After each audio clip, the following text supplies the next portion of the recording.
Now, whether it's an outing to the cinema or a flick in the living room, films are a great way to spend time together as a family at Christmas.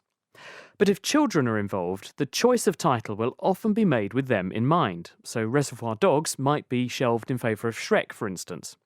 And we tend to assume that films aimed at children are less likely to involve frightening themes such as death. But this is not so. A new study in the British Medical Journal has found 2.5 times more death in children's cartoons than grown-up films. Khalil Thurlaway went to meet the author of the study, James Kirkbride. I'm here in the cinema, thinking about what film to take my 7-year-old nephew to see.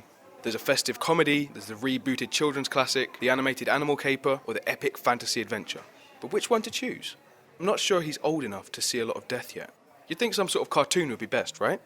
Maybe I'd better get some help from psychiatric epidemiologist James Kirkbride. On face value, you'd think a cartoon would be the ideal film to take your nephew to. They are great fun, there's loads of action and adventure. What we've just found in our research is that they're actually also hotbeds of death and murder. That's not something that most people would initially consider.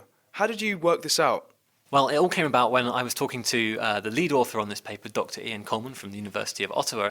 Ian's got a young family and he was watching loads of cartoons and films with them, and he was suddenly struck by how much death there was in these films. We weren't sure whether there was more death or less death, but there seemed like there was a lot there. So we decided to set up an epidemiological investigation using proper epidemiological techniques to see if we could prove this association between children's films versus a comparison sample. How did you choose which films to analyse and which films to compare them to?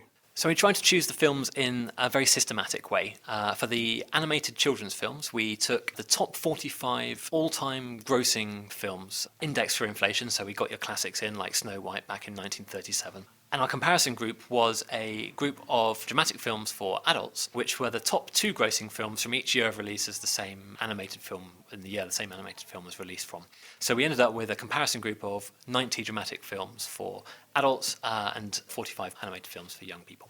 How did you analyse the death in these films? To do this research, we used an epidemiological technique called survival analysis, where we look to see the length of time before a death occurs in a film. This is a classic epidemiological technique that you use in understanding things like cancers, and we just applied that same technique to these films. So we had to watch all 135 films. We had to wait until an on-screen death occurred of a main character, one of their friends or relatives, or a nemesis. We noted down who died, the type of death, so murder or drowning or mystical death, being blown by a ray gun I think was one. And then from there we compared the time to death in the animated films for children versus the time to death in the films for adults. Did you just look at one death per movie, or did you look at the whole catalogue of deaths? Because there are some films where it's pretty much a death a minute, and some where there is one big momentous death. That's a really good question. So as per any survival analysis technique, we were only interested in the occurrence of the first on-screen death. So at that point, the clock stopped, and that's the timing we used to conduct the analysis. Your question leads to the fact that actually we don't know the total number of deaths that occurred in the films. So there could have been more death overall occurring in the films for adults, but we were interested in the first occurrence of death in the main characters. What do you think might be the various consequences of this much death in entertainment, especially entertainment aimed at children?